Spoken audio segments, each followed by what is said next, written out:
important part of truth and reconciliation is the word truth. You can't have any reconciliation until you understand and acknowledge the truth. What's so beautiful about our families from the Musqueam and Squamish people is a lot of us married in and had familial or kinship ties.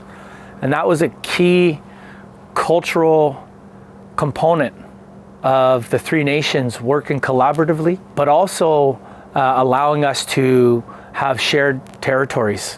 What really disturbed that relationship was the impact of the Indian Act and colonialism. There was an attempt by the Canadian officials to exterminate Indigenous people, both from a legal perspective, but also from a very cultural perspective. We were legislated out of the economy. We weren't allowed to hire a lawyer. We weren't allowed to vote. We weren't allowed to hold land anymore. So that is an extreme impact on the minds and hearts of people who have looked after this place so well for so long. This land doesn't belong to us. We belong to the land. We have always been environmental stewards of this land, and we've taken pride in that. So our connection to the land is of a mutual respect. And I want to really raise my hands in gratitude for the many Indigenous leaders across Turtle Island and the world for advocating for UNDRIP. Some people might think this is very new, but it took 30 years to get to where we are now. In 2015, the Truth and Reconciliation Commission called on all levels of government to adopt the United Nations Declaration on the Rights of Indigenous Peoples, also known as UNDRIP. The City of Vancouver is incredibly proud to be the first city in Canada and in the world to put UNDRIP into action at the municipal level.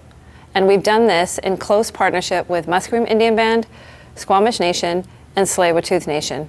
It's the most comprehensive and in-depth collaboration that the City of Vancouver has yet achieved, really working from the priorities of both the nations of Musqueam, Squamish, and Tsleil-Waututh, but also the City of Vancouver.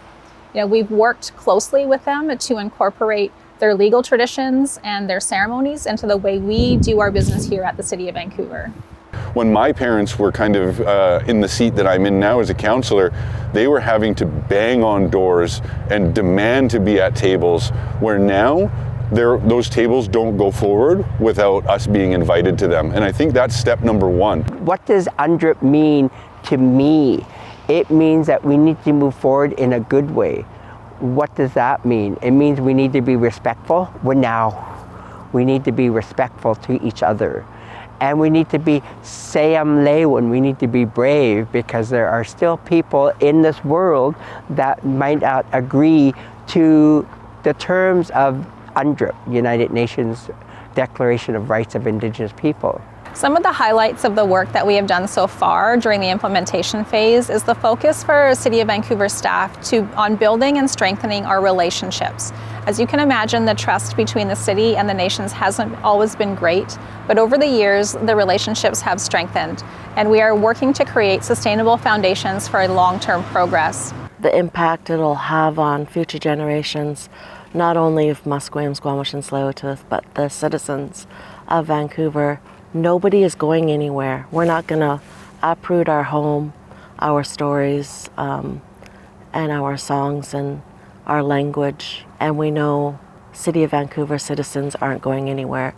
So we really need to find a way forward together. There's a lot of teachings that underlie who we are, teachings that come from our oral literature and the stories that were handed down for thousands of years.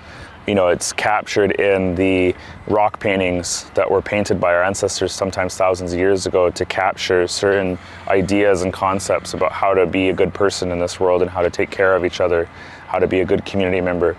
And I think what I'm excited about or hopeful about is that every generation of our people is looking at ways to take that knowledge, to take those teachings and have it make sense in a modern context. But also, when Indigenous people thrive, all of our communities thrive. Canada will be a much more interesting place if Indigenous languages, cultures, and identities are thriving in our country. It'll make us the most unique place in the world relative to everywhere else that also has their own histories and cultures to celebrate. It is not just our history here on out, it is our histories together.